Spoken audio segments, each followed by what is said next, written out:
speaker of today, and welcome again to this seminar. David, are you there? Can you hear Yeah, us? Hear us? I, Yeah. I am here. Can you hear me? Yes. Thank you very much for being with us. Thank you. Thank you very much, Domenico, for this invitation and for this introduction to be at this AgriHackathon, Morocco. Very nice to be with fellow, I guess, Global South interested people as well, or people that are also from the Global South. I actually want to thank again Domenico for this invitation. We met at this conference in Assisi, and he's an expert in environmental and social justice who's doing a lot of work in regenerative kind of frameworks, which, yeah, I basically very interested in. But again, we're here to share knowledges, which is why it's really wonderful to be here to be able to, yeah, I guess, hopefully have a nice conversation with you guys so that I don't speak the whole time. So if Domenico, you're okay, should I just like start sharing the presentation or what do you think? Yeah. Yes. Just one quick thing. This is the first of many agri webinar that we are gonna do to get prepared for the AgriHackathon in Morocco that will be between 25 and 27 of September. If you allow me, David, I want to give the floor, if she is connected, also to Omaima for some welcoming remark. Omaima, are you there? Okay, maybe she's not connected. Okay, so but I want to just to recognize that this initiative is done by Climate Social Forum in collaboration with Technopark Morocco and all the friends of Technopark Morocco. And yes, David, you can start when you want. Okay, perfect, Domenico. Well, first of all, again, thanks for everyone that is listening right now. My name is David. I'm originally from Colombia. That's in South America, and I'm right now based in Finland, in Helsinki, actually doing my PhD at this moment, basically on the topics of agroecology policies with a focus on what we call seed sovereignty, which is something I will later explain to you with the presentation. But just to introduce myself briefly, and I'm also a member of the Seed Guardians Network, which is a network of indigenous and farmer peoples. I'm not indigenous myself, but I would count as what we call neo-farmer, people that have gone back to a rural lifestyle, so to speak.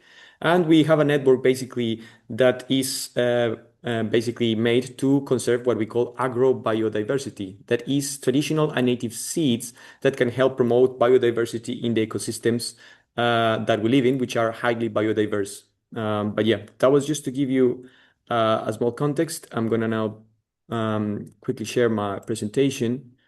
Um, yeah.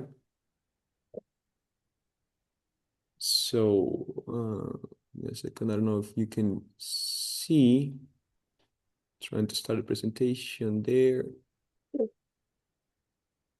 Wait.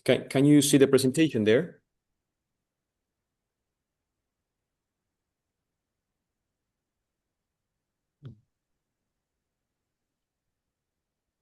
Sorry, I don't know if because sometimes I have problems with the computer. Do you have like the image of the presentation there? Could somebody confirm, please, if you can see the presentation at the moment? Yes, we can see it. Yeah, perfect. Thank you. So the topic of today is one very close to my research and my membership of the Seed Guardians Network, which is basically the question of how to inform agroecology policies with ancestral knowledge of farmers and indigenous people. And I'm going to present you guys a case, which is the southwestern Colombian case. So, of course, this includes just one of the perspectives, and later I will explain to you what it means. One of the ontologies that I would like to present to you guys, but it doesn't mean it's just one perspective, like the only perspective or way to approach this topic of formulating agroecology policies. So, to kind of present the category of what I mean by agroecology policy, I just wrote down here a couple of lines.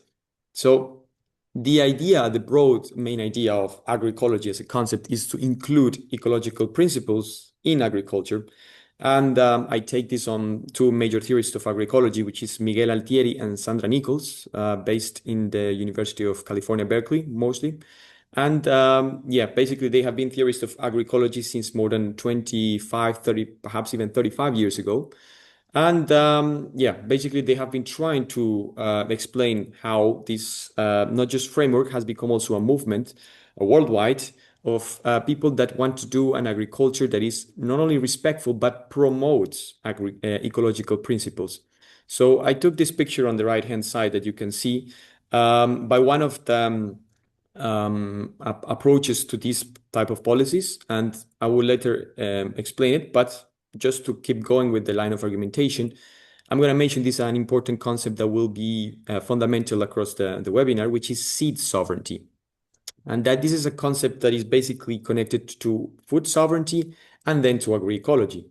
Yeah, but to like go from the particular to the general, seed sovereignty is a concept that can be defined in many ways, but our network and organization understands it as the right for seeds to be free, to be exchanged, to be grown, to be saved, stored, and basically developed in their own capacities. That means for us, seeds have agency of their own. And normally, in legal terms, this means that they could be attributed rights. This has not been done yet, at least for the case of seeds in Colombia.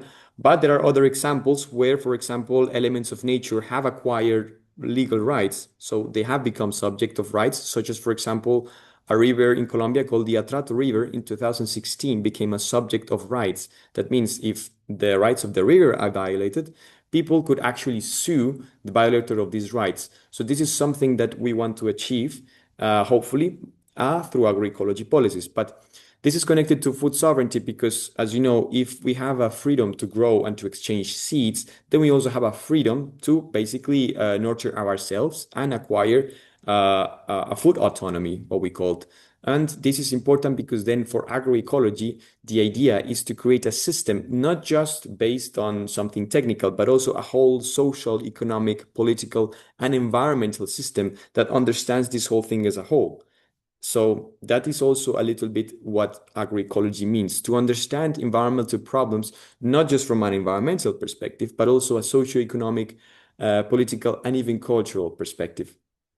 And I wrote down here another important concept for the webinar, which is that a policy or a public policy can be understood as a government-led system or framework.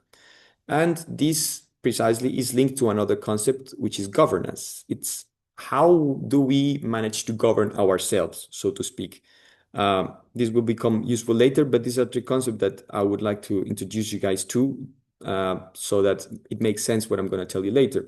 Now, moving on to the picture on the right, you can see there are like 6 different types of principles there, what we called. There are important debates here because there are some people that say that there are 5, 6, or 7 agroecology principles, but most of the things that we want to include in our farming systems that could be considered as agroecology would be, for example, in these 6 things. So agroforestry policies, integrated pest and crop management policies, integrated farming and management policy, conservation and landscape agriculture policy, organic agriculture policy, and food safety control policy. So this, from a farming perspective, is what we want to have. But yet, if maybe you paid attention, there is not such a clear social and political and cultural variable here. So just to explain to you guys that there are many ways to approach agroecology. But the most important thing, at least for organizations like ours, is to show that agroecology is not such a matter for farmers, but also for everyday life, hopefully for politicians, because they formulate the policies that then shape the way in which we can relate to others in the context of farming, for example, but also in the context of food. How do we actually relate to our food? Not just in the consumption side, but on a much deeper level that I will also talk about later. So sorry that this image is in Spanish, but this is just to present to you guys a little bit then of another important thing regarding ecological principles, which is biodiversity, and also to introduce to you guys why maybe the southwestern Colombian case could be important for you guys to hear about. Maybe we have people from Northern Africa here, which is also, you guys have also important biodiversity, as do all parts of the world. But these are the 10 most biodiverse countries in the world. And this is just to show you guys that as you can see, most are precisely in sort of like tropical rainforest areas. So, for example, a little bit and are closer to this East Asia, Southeast Asia, Southern Asia, and Northern South America areas. And Colombia is located in the position number 2. So we are the second most biodiverse country in the world. Again, this is just to give you guys a broad context. So just bear with me. I know I'm throwing perhaps a lot of information, but this is just to contextualize a little bit of the topic and now like the place that we're going to talk about. And then hopefully it will all start like making sense as the presentation goes on. But this is again for you guys to keep in mind. Again, going back, as you can see, this is perhaps more theoretical part, which are concepts that perhaps I hope that you could remember because I'll start using them more often across the presentation. And then a very important concept as well, which is biodiversity.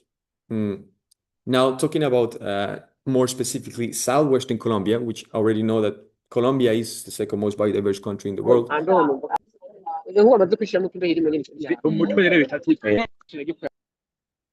Yeah, sorry. Basically, I want to point to you guys to the southwestern Colombian area, which I don't know if you can see it here in the presentation. It's precisely there's a red square that has been signaled there. And in particular, we are divided by departments. Our political system basically in Colombia follows the French one. So the French call it département, we call it departments. So maybe in your countries it could be either states or provinces, but we're divided by departments. And Nariño is the most southwestern Colombian department. Happens to be the birthplace of the Seed Guardians Network of Colombia 23 years ago, the organization I belong to. And it was the first pioneering organization in Colombia that committed itself to the protection of agrobiodiversity and is now a national network that, although it was born in one department, now has grown into more than 23 nodes in 9 departments all over Colombia. So this is again to give you a contextualization of the place. And a little bit also for you guys David, to keep, sorry? for David, we still see the first slide. Oh, It's really? still, Oh, that's a pity. Okay, thank you that you guys said that because I thought I kept moving on. Okay, I was no, it's passing not several moving. slides. I'm so sorry for that. Let's see if like this. So if I now move to the second slide, can you see it? No, not yet. Still not? Yes. Okay, wait, okay, I'm so sorry because I have been quite going on with like this without maybe you guys being able to follow up. Apologies for this because the images were precisely intended to make it easier. Let's see, maybe. I think that you have to first go in slideshow and then share the screen. Okay, so before sharing, you mean? So You wait.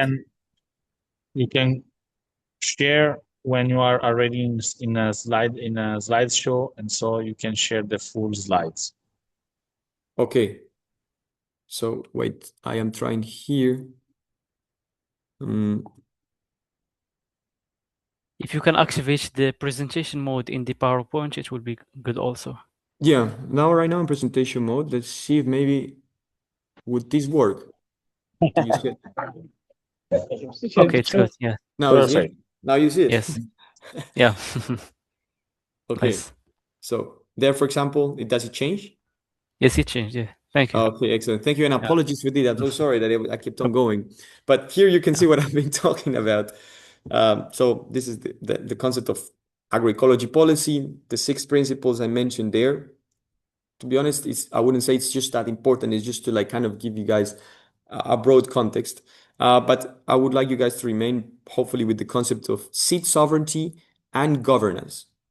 That's what I would perhaps like could hope that you guys get from these initial slides. And this was an image in Spanish that anyways, it's just like to show that Colombia is the second most biodiverse country. And this is Western Colombia. So it's signaled with a red square. And I was signaling the department of Nariño, which is right there, signaled. And I show this image of the indigenous peoples of Colombia.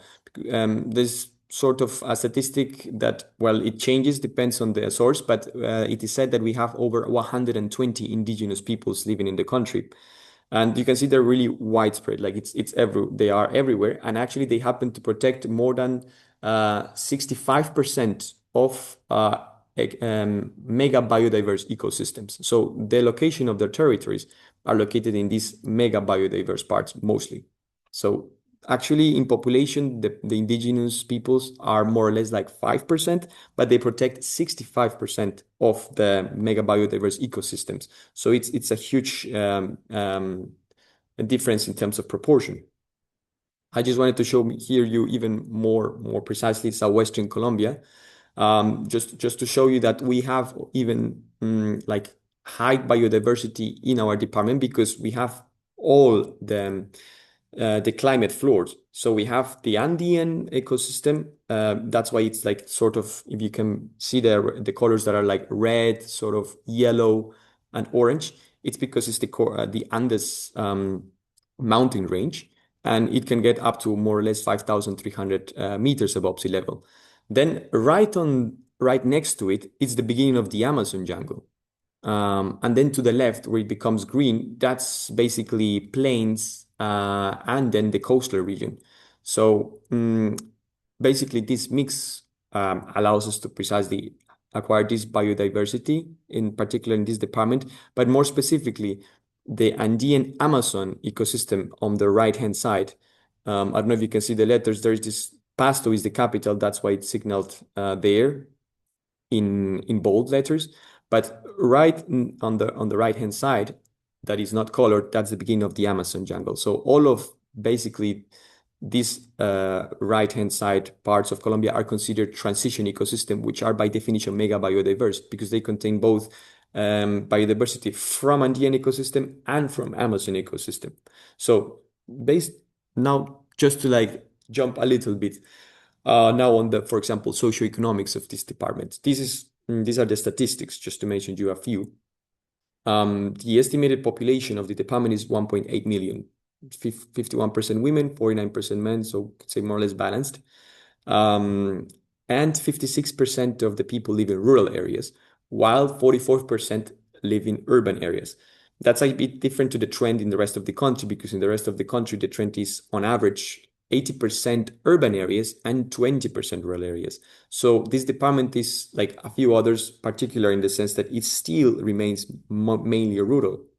And more or less 400,000 people live in Pasto, the capital.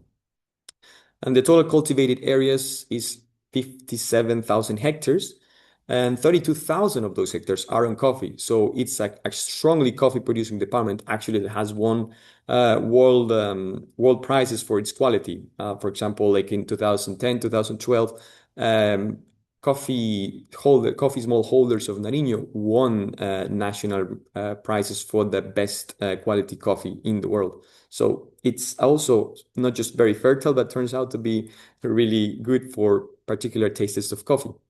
And this, I put the MBI index. Sorry, it's the translation in Spanish, but it's like the basic unsatisfied needs index. So an index that has been created to kind of understand how many of the needs of the people are not fully satisfied in terms of water, education, social security, and also the place where you live, and basically kind of these social welfare state measures. So according to the World Bank report in 2024, which is the most recent one that we have, almost half of the population had their most basic needs unsatisfied.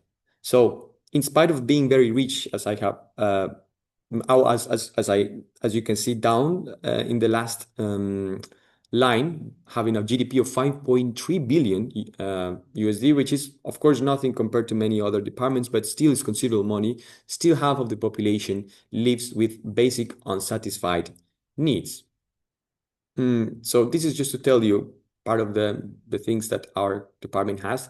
But then next to all of these statistics, we have a mega biodiverse department that has more or less 52,000 estimated species. that have been sort of estimated to be, because there's a difference between the number of observed species and the estimated one. So there have been right now almost 11,000 species observed, but it's estimated that we have about 52,000 species. And this is why it's mega biodiverse, because other ecosystems normally with this size would have actually even like 10 times less than this, just to give you an idea. So I put pictures of some of the species that we have, for example, that are very particular, like some poisonous frogs, some toucans, they're how we call them, very beautiful flora and species of flowers that on orchids that we have very commonly in Colombia. We have whales, as you can see, nice fishes and birds. There's another fact. We actually are the most biodiverse country in terms of birds. So if you're a bird watcher, you're more than welcome to come to our country, because you have a really, really nice and entertaining time with our little birdie friends. So now going back to the question of, if you remember the question, like how can we inform agroecology policies and what's the link, right? So this is now for us a governance problem, because we have a territory that has, as I have shown you, an okay economy, but still with strong levels of poverty, and happens to be mega biodiverse, right? And then we have a lot of hectares to be cultivated, and we have a lot of rural population.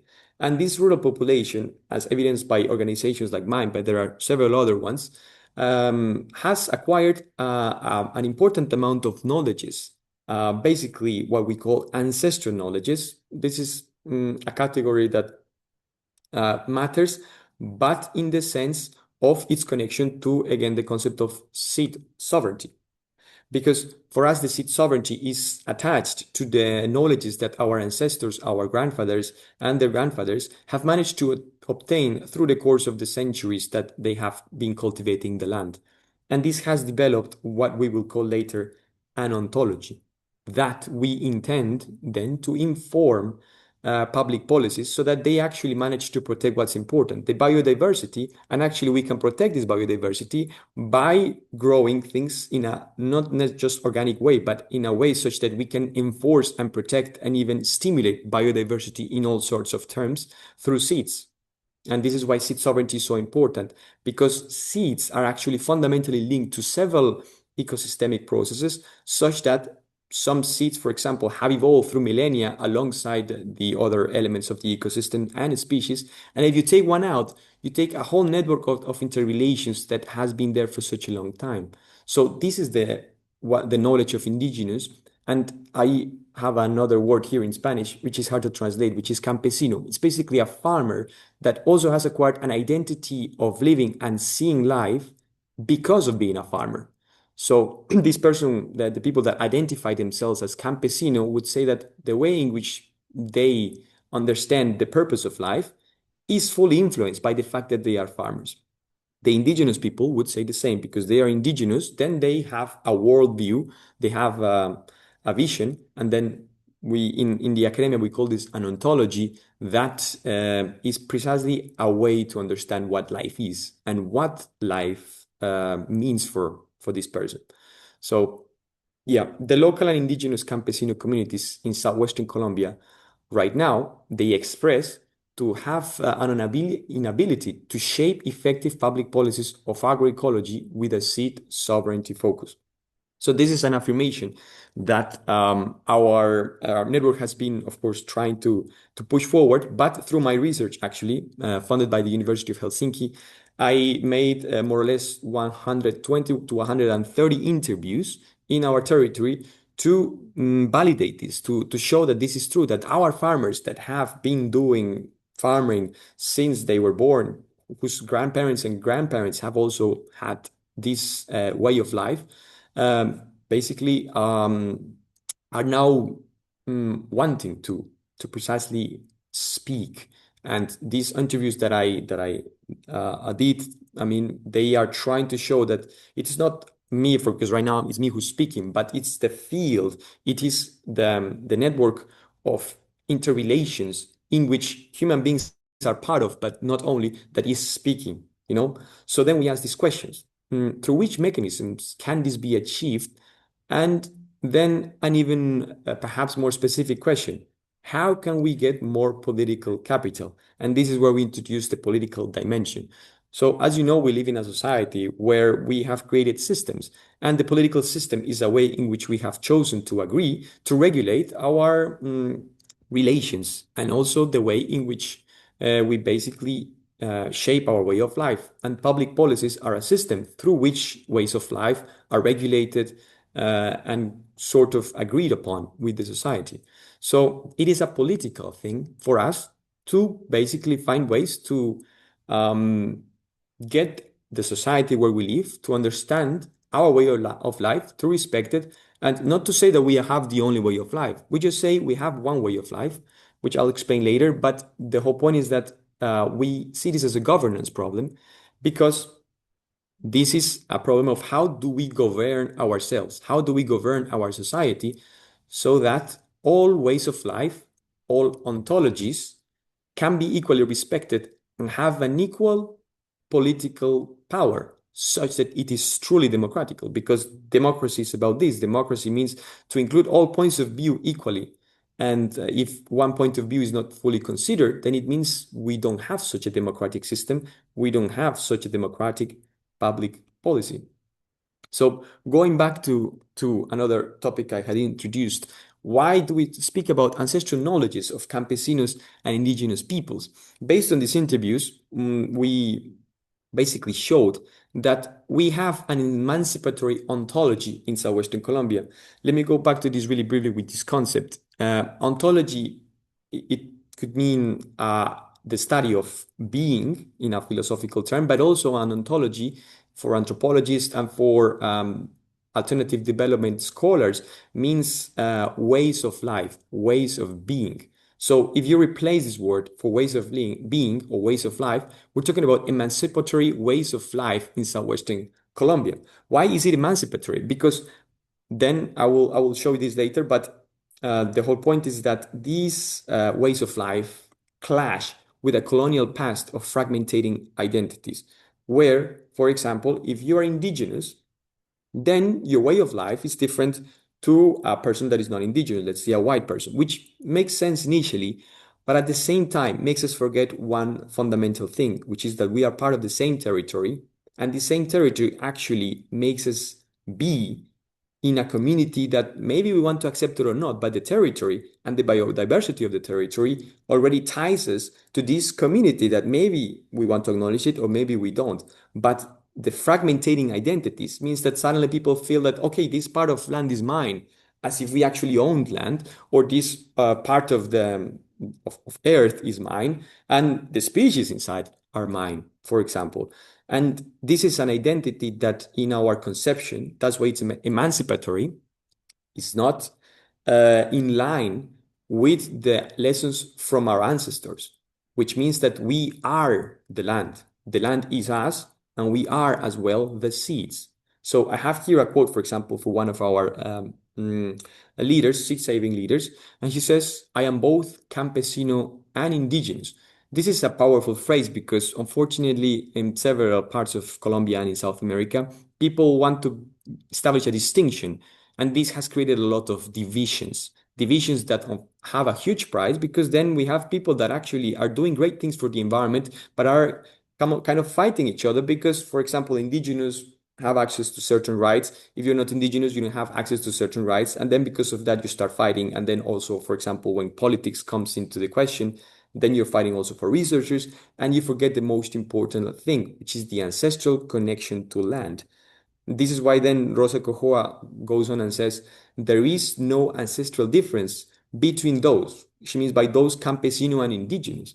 There is no ancestral difference between people that are indigenous or not. This could sound controversial, like, okay, what do you mean? So suddenly because you are, well, I don't know, you have an ancestor, let's say a great grandfather who's indigenous, then suddenly you didn't basically contribute to the colonialism past, for example, because of course our land was colonized, maybe as same as you guys. We have people from Northern Africa or from Asia. So the whole point is not that. The whole point is to say that there is no ancestral difference, because what we mean by that is that we have always been family of the territory, regardless of when, of course, the Spanish came, so when the Spanish came, of course, things happened and colonialism did happen. But most importantly, the colonization of the mind happened.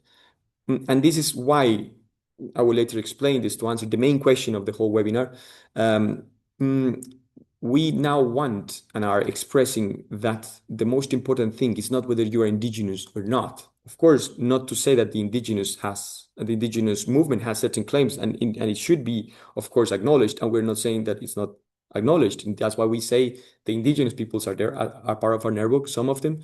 But we are saying that here have come to a point where, regardless of being indigenous or not, it's about unification of an ontology.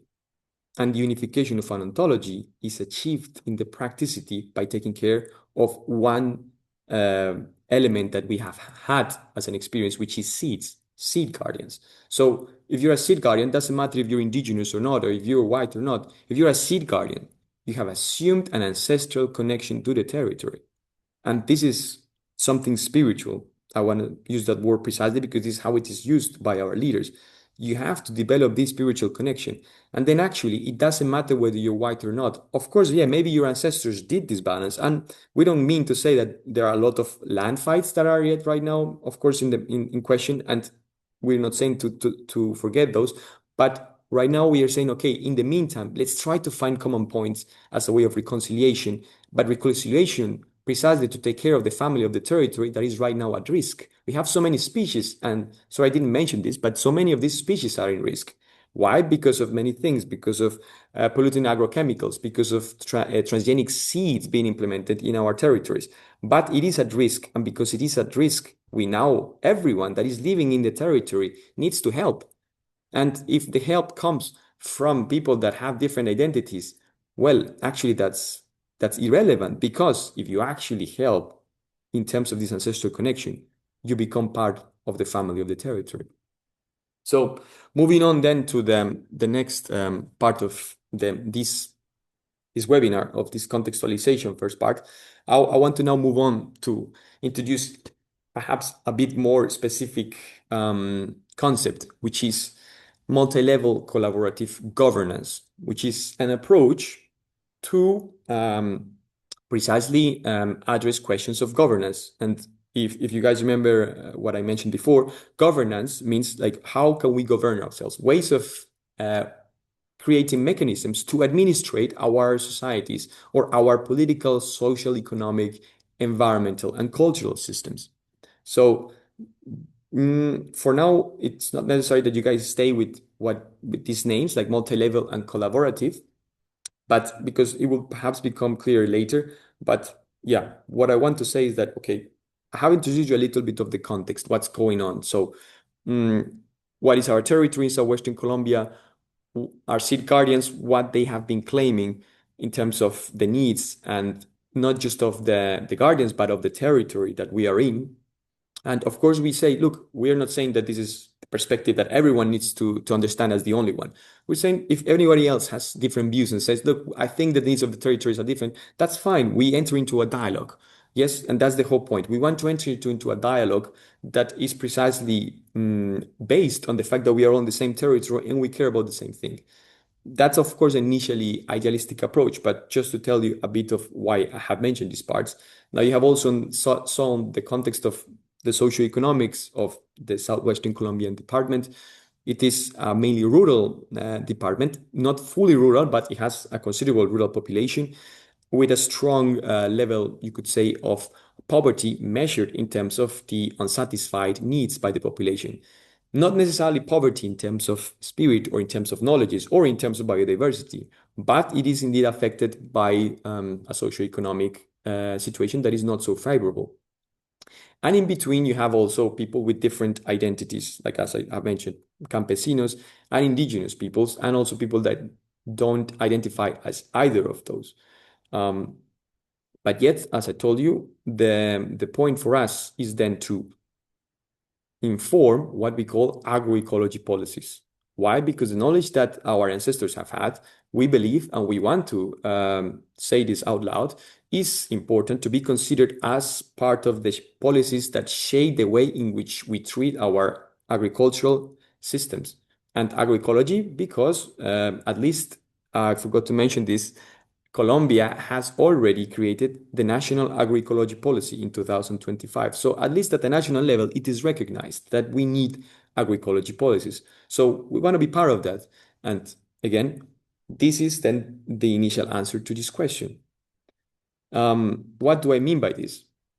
This is a little bit of a graph so that perhaps you understand these two concepts now. What does it mean multi-level, and what does it mean to talk about collaborative governance? So if you go to the vertical axis, we have different levels, and these are different levels of public policies being made. So now we are here in a field of analysis, of public policy analysis. So this is part of both my research and what we do in the Seed Guardians Network as an advocacy strategy. Advocacy means a way to make a political incidence, to kind of translate, I would say, knowledges, not necessarily ideals, but knowledges into the field of discussions, the field of policy making, and basically even laws, so to speak. So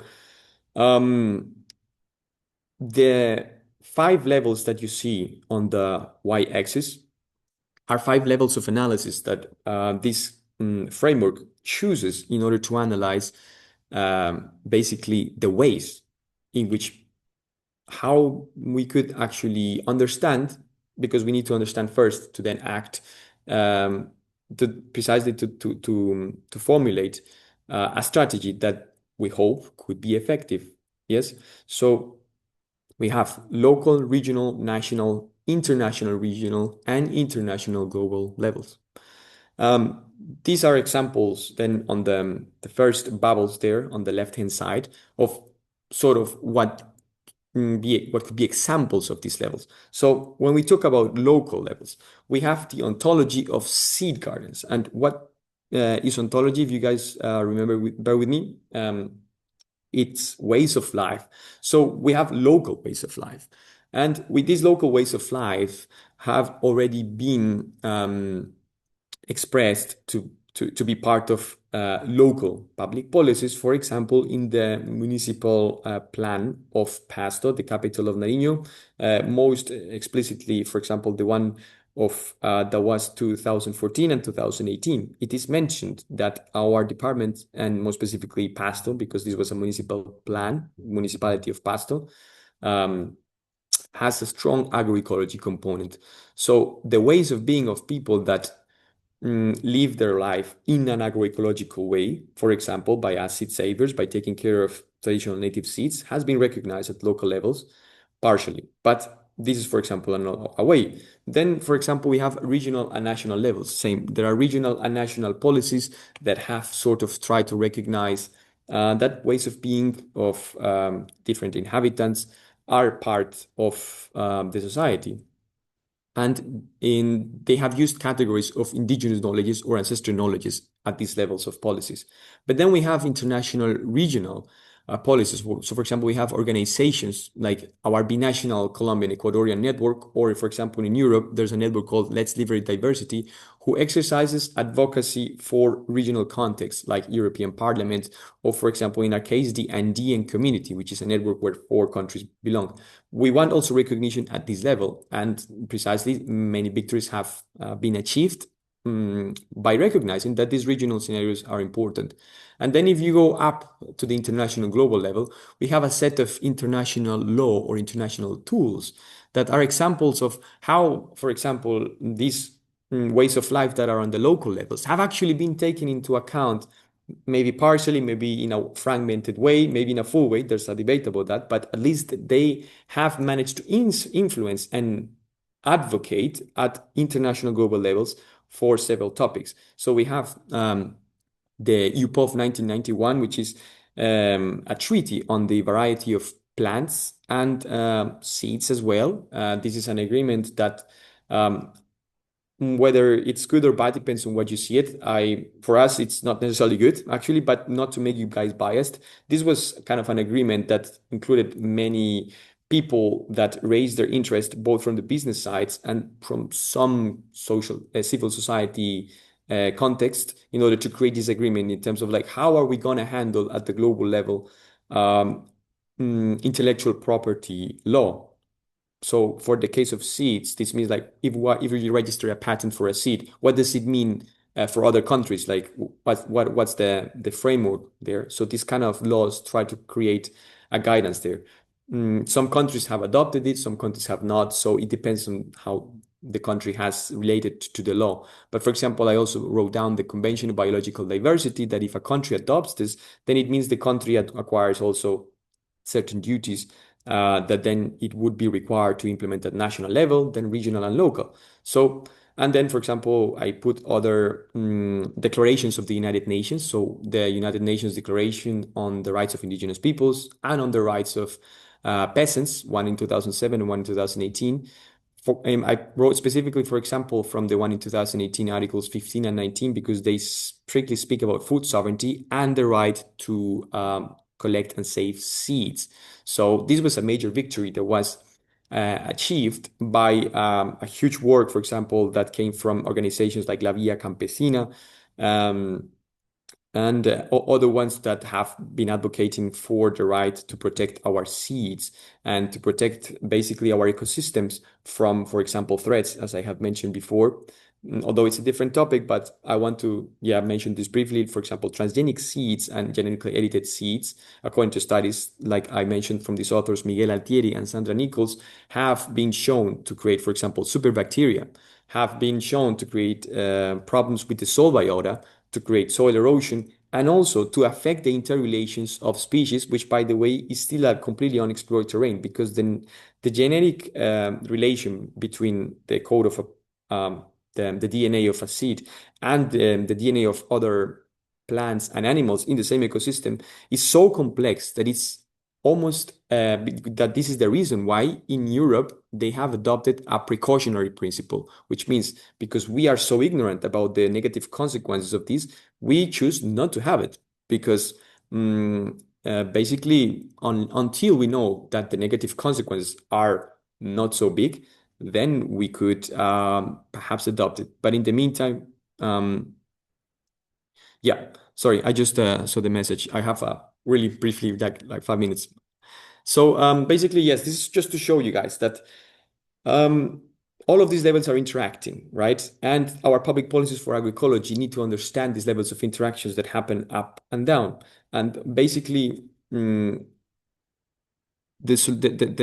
solution to this, to how to, like, for example, create policies that manage to affect all of these levels and also understand how the local may affect the regional, national, international, but at the same time, the global could affect the local. We say that, well, precisely, we need to first solve the conflict of ontologies. So how to transmit our collective desire to protect and translate the ancestral ontologies. That means the ways of life through which we say we have a connection, an ancestral connection with the territory. And we want to reduce this potential conflict of clashing ontologies. That means, for example, businesses like Monsanto and Bayer have a different ontology. For them, seeds are not seen as alive in the same sense as us. For them, seeds are simply genetic material that can be modified at any cost. For us, because it's a living being, we cannot just modify it. Imagine if you could just like go and take your brother and say, I'm going to modify your DNA. That's how we feel. So that's what we cannot, but it's a different way of life. So we have clashing ontologies. And to solve this, we first have discovered that we have to basically try to align ourselves, because we have the major problem, which is heterogeneous actors. And this is something that through this multi-level collaborative governance approach we have discovered, because then we were thinking, okay, what did the guys from these national and international networks said? And they said slightly different things, for example, to prohibit transgenics. And sometimes we're fighting between each other. Why? We in our, of course, own concept, this is because of a lack of unification in terms of ontology. So this translates into different approaches and a different then effect and the coordination between the different levels as local, national, regional, and global. So again, if it already fails, if we go back really briefly, in the very local, the ontology, let's say this is not just for seed guardians of Nariño, but all the ontologies, then we will be failing if we scale up. So we detected the problem to be really already in this sense. So just to close down, I wanted you guys to like basically show you these quotes. That is, for example, what we mean by a unified ontology. And this, we think, is precisely one of the main questions of how to inform agroecology policies with the knowledge of Southwestern Colombians. So I'm not sure, Domenico, if we have Jan, like with this will be this is the last slide. So if anybody wants to read it, or if you want to read it, Domenico, because this is the ending of basically the presentation. No, you can go. You can read. Yeah. Okay. I just want to say that maybe then we can leave some space to interaction. But if you need a little bit more time, take your time. Okay. Okay. Thank you. Yeah, no, this is a super important quote because this summarizes everything that I have been telling you. Hopefully, it's not been too overwhelming, but we try our best to kind of summarize what this whole fight that we are in means. But this quote precisely summarizes everything, and I want to read it then out loud. So, the family, a close, intimate, and profound network, represents a place of encounter, affection, and sensitivity. Many rural residents consider seeds, animals, plants, flowers, and fruits to be part of that circle, that is, that family. And because of this, we have the responsibility to protect each of these lives So when a seed is invited to a garden, it becomes part of a system of care, providing food for our families and other surrounding living beings. The seed will germinate, and its fruits, leaves, and flowers will also be inhabitants of earth and the environment. So each seed that enters this garden will become part of our life and the life of others. So this is what we mean by the family, and why we want people to understand that everyone is part of this family. I forget to mention that even, for example, rocks, inanimate objects, you think that they are not there, but they are there and they are part of our family. So taking care of the most, perhaps you could say, insignificant, or initially not insignificant, but smallest things is also super important. So from seeds to rocks, all the way until trees, our animals, our birds, our whales, it is all connected. And this is a system of care that we need to really feel part of the family. And to feel it is not just about speaking. We would invite people to precisely become that, to embody that, and to establish this network, to grow things, hopefully maybe in small aspects, because then you would understand this last part, which is a quote from an indigenous leader that is part of our network. Just as this is the ending. So it says, it is thus fundamental that the policies understand our ontology. That is our ontology of seeds, which is who we are. Protecting seeds is the same thing as protecting human beings, not because we are in connection with each other, but because we are all exactly the same thing, the same soul, the same spirit. We are one. Our ancestors transmitted this to us, and so it is our ancestral mission, as the concept you have heard from me before, to not let people forget who they are, to not let people forget that they are one with nature and that they themselves are seeds. So the moment you realize that you yourself are what seeds are, they can start talking to you and you will be able to hear them. So our hope is that our politicians will be able to listen to them and talk to them at some point. So this kind of summarizes the presentation. Lastly, I would like to just point out that this is an open-ended question that I started, like how to inform agroecology policies with the knowledge of farmers and indigenous peoples of Southwestern Colombia. Well, the most important thing that we have discovered so far is to solve the heterogeneity problem that we have by connecting on the very basics, which is our ancestral mission, to not focus on the differences without, of course, without saying that the indigenous fight and each individual cause is worthy. We're not saying that, but by focusing actually on what brings us together and not actually just saying it, but doing. Because when you start growing your own, let's say, garden, and you start talking to seeds, because this is not a metaphor, I would like to point it out. Seeds have spoken to us in several years, several millennia, and this can be taught if you are open for it. if you are open to understand that we are the same soul. Whether you believe in the concept of the soul or not is irrelevant, because in the words of my friend Taita Vicente, the indigenous person that has this quote, the soul is something that you will feel regardless of whether you want it or not. And this is how we have seen, maybe if we manage to connect at this level, this ontology level, because the soul is now more about the ontology, it's who you are, it's what you're made of, then perhaps we could align ourselves in the ancestral mission. But if it's not so easy to you, then the best way is to start growing things.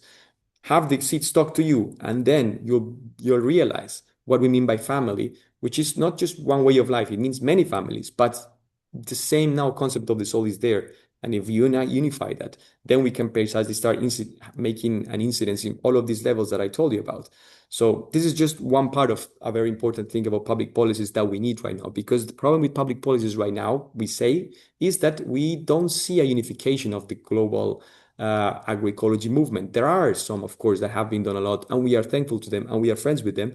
But hopefully, if perhaps we understand this connection, because since we'll talk to you one way or another, then maybe we could actually be able to influence public policies in all the levels that we want. I hope you didn't get tired too much of my voice, but thank you very much for listening. And well, I'm not sure if we have time for questions, but yeah, thank you again, Domenico, and for everyone else for listening. Thank you, thank you. Yes, for sure. Let's also give space to question. I just want to point out one thing for everybody. So I think that today we started to share some expertise, some knowledge, and the meaning of this webinar is properly to share also best practices and so on. Your mission during the days of the AgriHackathon is to find innovative solution for, we can say, potential real problem and potential real situation. And today with David, we started to see, okay, for example, the situation in Colombia and so on and so forth, but can be inspiring for also, I don't know, what's happening in Morocco, what's happening in other parts of the world. The mission of these webinars in preparation to the AgriHackathon is to contaminate, to open, we can say, our minds, and to have also suggestion on how innovative solution can also solve or address the problem that also David has shared. And I really thank you, David. David was wonderful, and thank you very much. We know with David during a conference, and I really appreciate this vision that he has also on the valorization of indigenous knowledge. Going with technology, because for sure AgriHackathon will deal with innovation, technology, and so on, does not mean forgot the role of traditional culture, especially in agriculture, the role of the seeds, the role of protection of the ancient, we can say, plants, and also the ancient knowledge about how to use the plants and so on. The technology need to support these efforts, okay? And so, yeah, just to, I can say, give also a main framework on also what we are doing with this webinar, and which is the meaning of inviting experiences like the one of David into our venues and so on. Okay, now if there are questions or comments, or even if you want to share something of your experience and so on, we can have other 15 minutes of interaction with David, if David is available. So the floor is to you guys. Of course, I remember that this session will be recorded and shared also into the chat. But of course, take the chance now that we are live with David.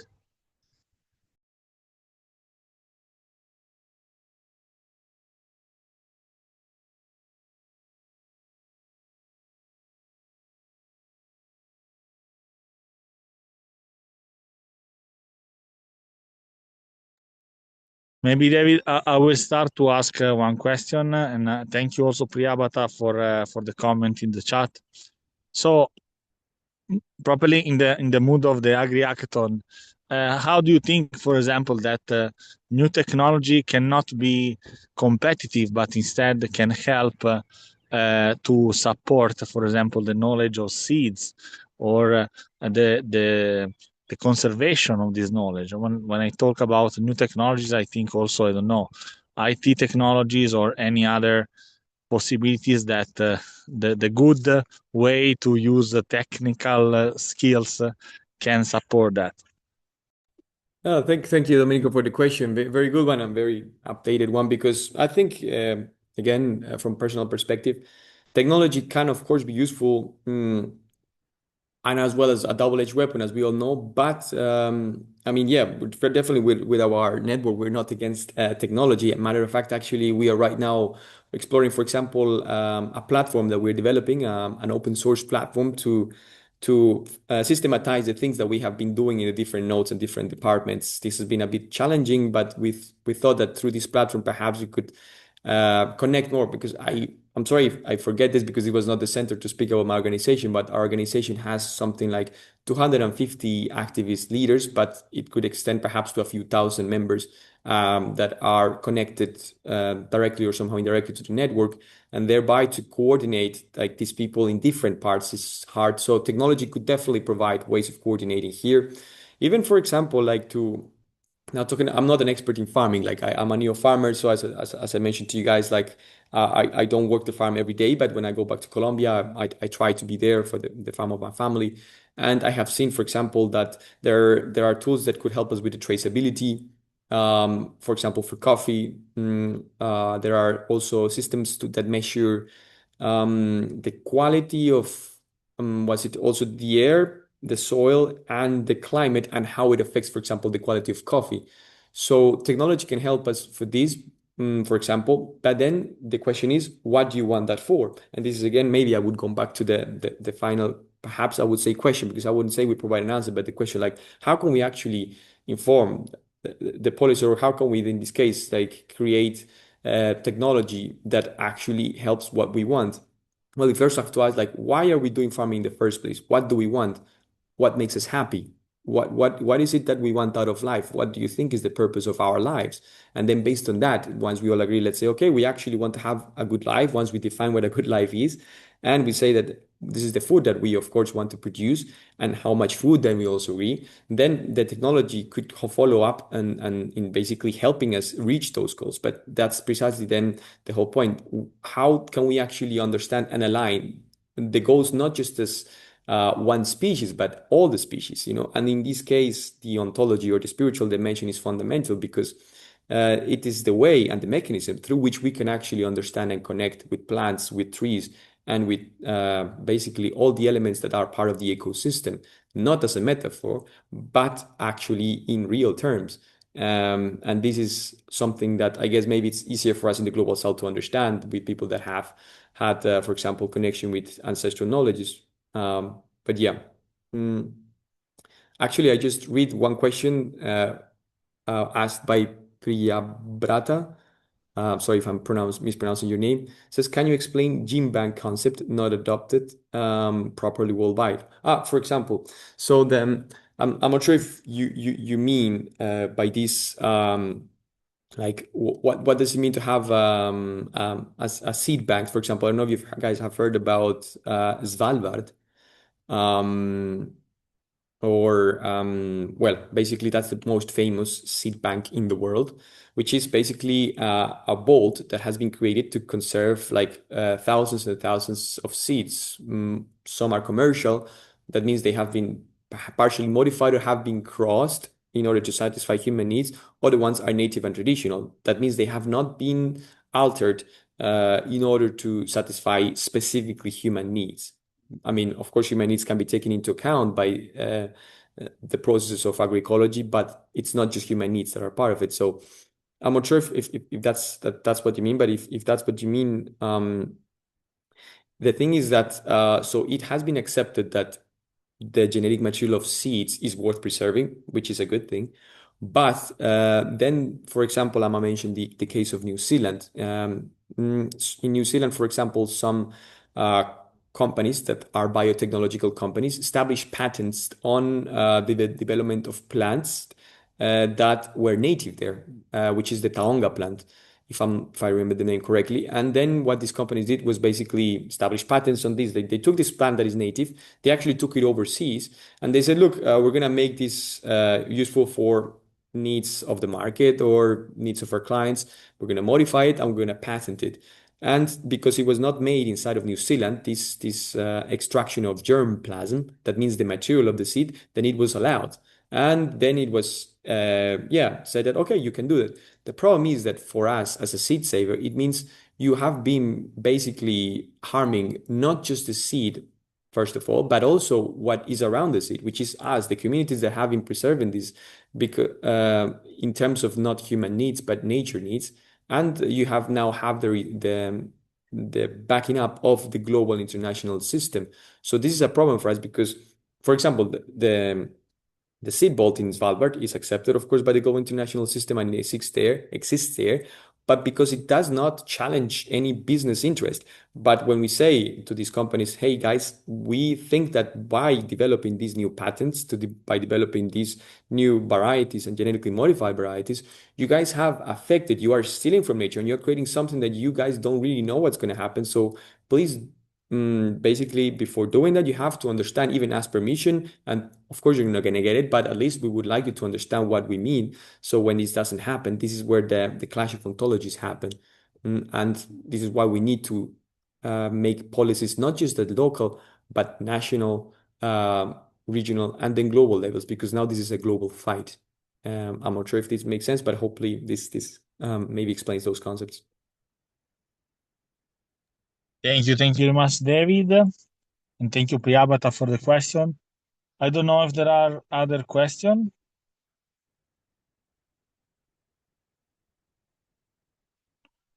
Thank you to you, Priyabata. Thank you very much. Thank you very much for the question, Priyavrata. Yeah. Hello. So Yes, thank you, please. David. Yes, thank you, Domenico. So actually, the seed problem is one of the global problems. There's some big companies are what I can say, penetration the seed industry. So some countries lose their local seeds. Also, we have in Morocco, the local seeds are expensive, affected by drought, and have many problems. So farmers start to buy seeds that not give you just use it just one time, and then you have to buy another time. So this is actually a good example. And how can we apply what you learn in the seed area and some other areas of agriculture, like the draw, like other sustainable farming, like the industry of the like example livestock, plants, and etc. Yeah, thank you very much. Your name is Abdel Rahman? Abdurrahman, yes. Okay, Abdel Rahman. Thank you very much and very Thank insightful comments. Thank you. Because indeed, as you said, in Morocco, you guys have the same problem that we have, which is, for example, that this just like one-time seeds are being like introduced in the market, which is for us they are dead seeds, right? Because seeds, indeed, like the concept, or not just the concept, but the word means actually reproduction. So when you kill the reproduction capability of the seed, basically you kill what the seed is. You kill completely the seed, and yet it is still pushed globally for the markets, because then the excuse is because this increases productivity, which, by the way, has been proven that in many cases that it does not. It can be in some cases, but not always. So this has already been questioned by many evidences in our countries. The whole point is that indeed this is a one-time seed that is for us not just an abomination, but precisely a logic of death being pushed in our societies. And we need to fight this, of course. And so how to apply maybe this in, like you said, in farming systems, or for example, perhaps in cattle. I would say, well, first of all, initially, this is a good question. Maybe we didn't have time for this in the presentation, but if you ask me more on the practical side, because although I'm an academic, I think it's important to see things more practically first, rather than in an abstract way and then stay in an abstract thinking.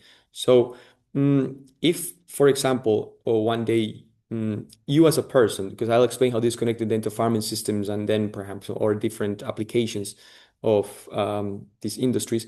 If you as a person go out right now, maybe to the streets and you see a tree, and maybe you feel something or maybe you don't, but if you manage to first see the tree, notice that there is a tree right there, and then, for example, try to touch it, try to feel it, and then, if you believe in this concept or not of meditation, of turning off the thoughts, do it. Or if you perhaps have had some tools to maybe understand the whole mindfulness, is the same thing. Try to do it while touching the tree. And maybe do it if at first nothing happens, that is okay.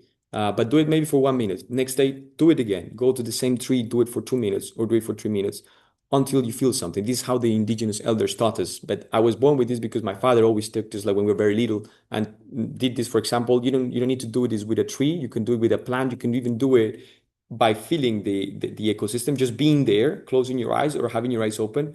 Try to feel it. But again, just to give you more concrete with a tree, perhaps would be the easiest, the most understandable way. You could also do it when you see actual land, just crouch and touch the land so that your fingers are filled with hopefully the organic part of the land. And then try to again do the same thing. Once you have it, hopefully you will receive a message. And this is really important because this is something that we have been trying to say since several decades and our ancestors since millennia. There is a message there. It is real. You may say, oh, I mean, it is what, like pseudoscience. How do we know it is real or not? This is why it's community. Like when this is that it's a bit hard because if you have lost, let's say, indigenous or spiritual communities that could give you a guidance there in your territories, it's a bit hard. But if you get someone else to do it, tell a friend, and the two of you guys do it, hopefully you will start getting the same message. Once you get the same message, you will start understanding, well, the concept of a family, what it means. You don't have to call it family. It can be called different ways or different kind of words, but the way of seeing life is the same, right? It's the same thing as, well, we are human beings. That's pretty much it. So to understand this very basic ontological connection is necessary to then go on and say, all right, now that we have this connection, what else do we need? Well, the soil will actually tell you, look, I have erosion. I have a deficient of nitrogen. I have a deficient of carbon dioxide. I have of carbon, sorry. I have for example, a deficient of nutrients. There are super plagues right now. Our best farmers actually do this. They just crouch on the land, they touch it and say, okay, we need more nitrogen here. It is real. And then we have tested this with like the actual technology and gives the same results. Even with seeds, our farmers talk to seeds. When they have the seeds, they say, like, okay, this seed actually is of this variety, but also the seed tells me that in this ecosystem, a few species have been away because, well, X or Y cause. But this is how it happens. And they are able to do this because they have established an ancestral connection with it. So I would ask you to start doing that. Once you got that clarified, then you ask yourself, why do we need a farming system? What sort of need do we want to clarify? And that's like kind of the invitation that I would like to perhaps extend to you guys, to you, Abdelrahman, and to everyone listening to this, to try to see and ask first, before we start building the farming system or modifying them, why do we want them? And why is it important? Of course, you would say we need to eat something. That is true, and that is precisely the resolved question. But what does it mean to have a purpose of life? What does it mean to have a good life? What does our land have to say on that? And then add these ideas into the construction of the farming system. Now it's called agroecology, but our ancestors say that, well, okay, this is the agriculture that we have been doing since 2000 years ago, but apparently now you guys call it agroecology. So that's my invitation for now. Instead of going on the more technical part, first to clarify that small one, which is super difficult to clarify again, to get people to agree on this is what the land says, is very hard. But hopefully, maybe it's about time to start doing this. Again, my perspective, but thank you again for the question, Abdelrahman. Thank you very much, David. I don't know if there is one very, very last short comment, then we are going to close for the session of today. I don't know if somebody wants to intervene.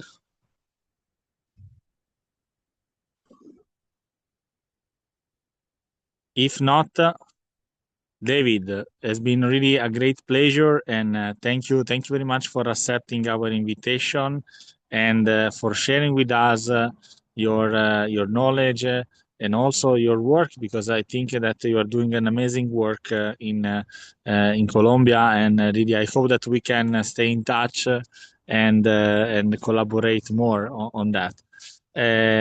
Just before closing, and if you want, David, I will give you also the floor for some closing remark. I want to say a few things for the AgriHackathon. Now, for all the participants, we will share also in our chat. We're gonna now make other of these webinars during the month of June and also July. We will rest in August, of course, and we will make maybe one last in September. Because then, as you know, in Agadir will be the AgriHackathon from 25 to 27 of September. This year, for the first time, will be hybrid, so that means that we are gonna meet physically there into the Technopark, and will be, I think, a very nice opportunity to know each other, to exchange, and to like create, innovate for agriculture. That's also our motto. We will get acknowledged about the next webinar. Of course, thank you very much. Also, I want to say sorry to the participant for this time because we didn't calculate the festivity that are in Morocco, and apologize for that. I hope that now we get started, and we get started very well with David. Thank you very much to the colleagues of Technopark. Thank you very much to the colleagues of the Climate Social Forum that joined here today. Next appointment will be almost in 2 weeks with Joan Kerr, another expert on Victory Gardens, how to build and take care of a Victory Garden. It is a way to, for example, self-production of food. This is also innovation in agriculture, and we will meet her in in the middle of June. We will now share the date, exact date for that. Just follow us on the chat. Saying that, David, I don't know if you want to say a few closings. Thank you. No, just like again, a huge thank you to you, Domenico, for hosting this session, for everyone listening as well. I appreciate very much. Very, very nice and insightful questions that you guys asked. And yeah, again, apologies for the time. Right now here is like 8:20 p.m., so a bit late also here. But I'm very happy to like be able to share with you guys and to also learn, because we learn also by sharing. So yeah, basically, don't forget that seeds can talk to you and that you can talk to seeds would be my closing remark. And yeah, hope you guys have a nice AgriHackathon in the future as well. Thank you very much. And so see you next time. Bye, guys. Thank you. Bonsoir. Ciao. Bye bye.